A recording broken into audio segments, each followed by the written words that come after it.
What's up guys, and welcome back sa ating channel. So bali ngayon guys, magre-review tayo nitong speaker ni Bossing, no? Yung ikakabit dito sa pinapagawa niya na MCB box D15. Ayan. Bali yung nakapagsunduan namin sa box na ito is merong textured paint with accessories.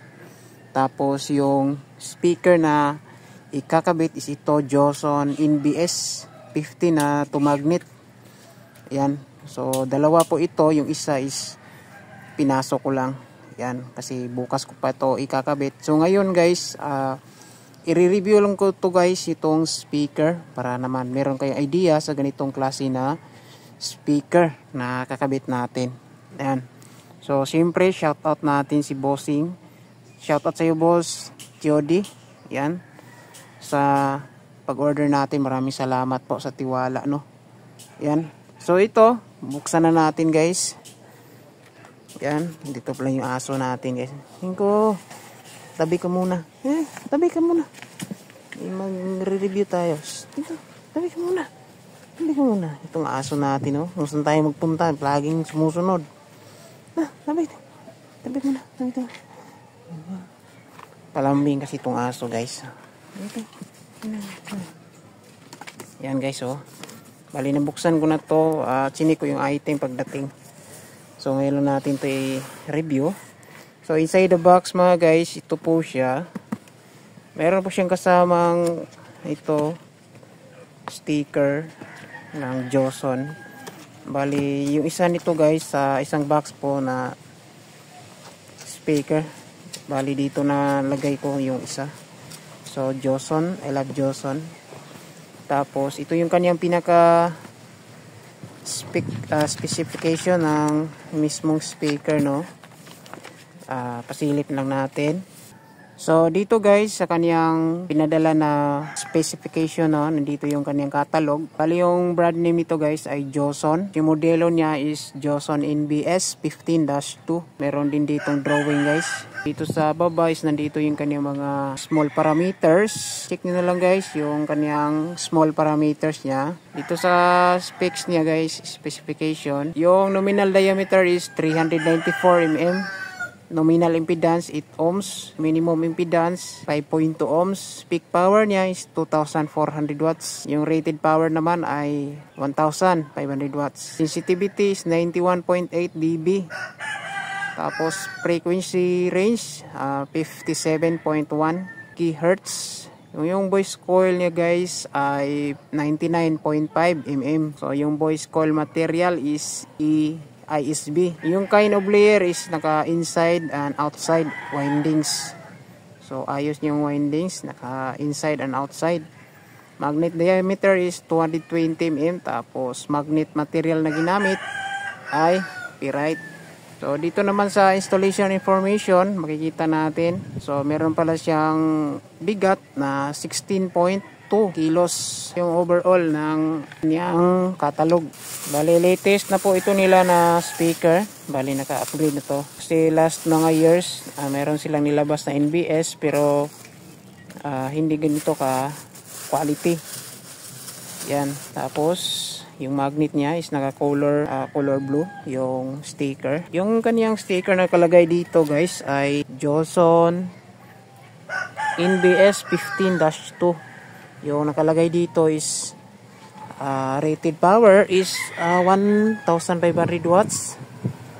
Tsaka naka 8 ohms. Kagandahan dito guys ay meron silang bolts na nilagay, no, nakalock. So 3 bolt. So malaking tulong tong bolt na to para iwas ma-disalign yung magnet. Lalong-lalo na kapag malaglag, tagal lang ginagamit, hindi maiwasan mag-disalign. Yan. Lalong-lalo na kapag maliit lang yung mga pandikit nilagay sa magnet, may chance talaga na mag-disalign. Tapos kagandahan dito is malalim yung voice coil nito guys, oh. Dahil meron siyang extra dito. Yan, meron siyang extra na makapal. So kagandahan rin dito, meron siyang exhaust sa init.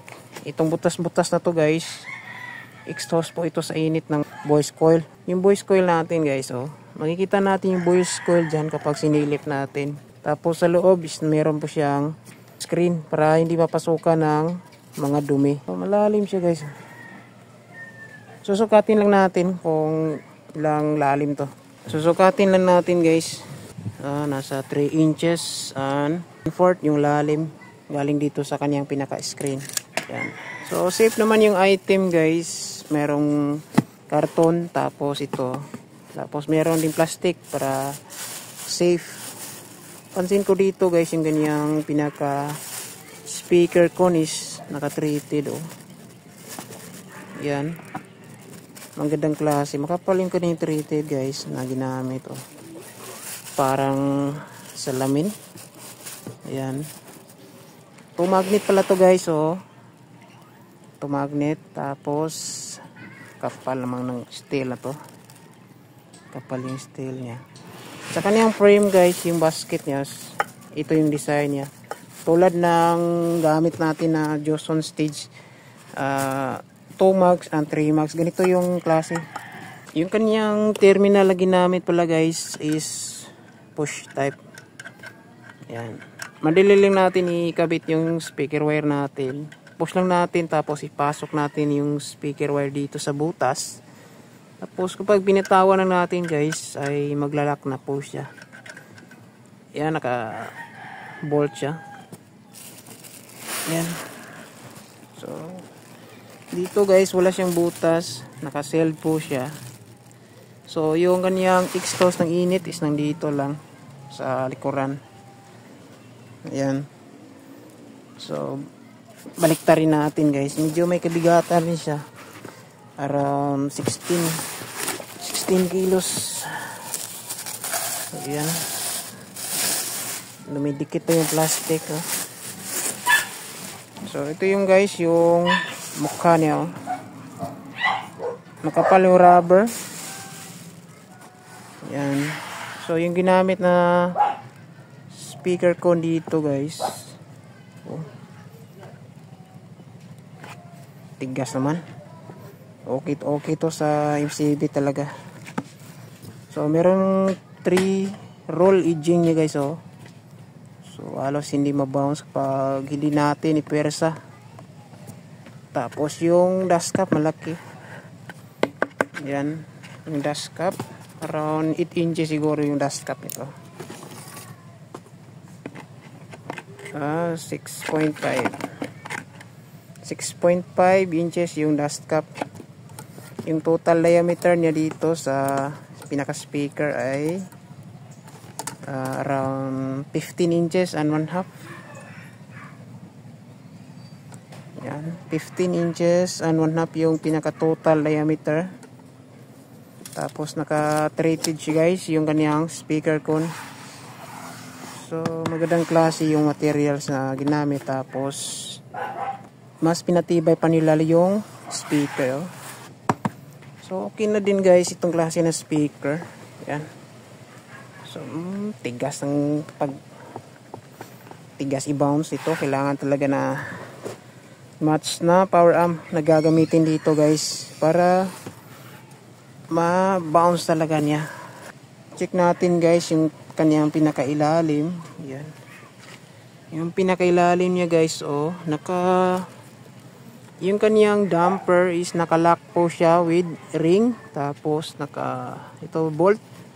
Naka-allen bolt yung gamit. Ayan. Check natin. Ayan. So ayos naman guys. Yung damper na ginamit oh. Magandang klase.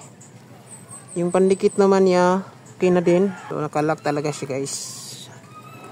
So good quality speaker. Yung abangan na lang natin dito is yung tunog niya kung persado ba. Gagamitan natin to ng power amplifier, yung Joson Earth natin sa testing. Bukas ko to iti-testing kasi hindi pa natuyo yung box natin. Katapos ko lang yung pintura kasi guys. So hindi agad natuyo kasi medyo pangit yung panahon. Oh.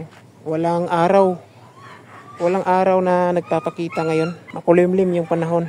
Yan kaya medyo matagal na tuyo. Pero bukas ikakabit ko na tong speaker guys. So hanggang dito na lang guys yung video natin. Abang-abang na lang tayo no sa mga susunod natin na video sa setup and sound check nito. So yan lang po guys. Sa mga gustong mag-avail pala nito guys no, available po ito sa Shopee. Ilalagay ko na lang dito sa baba yung link kung gusto niyo. Check nyo lang guys. Maraming salamat. God bless.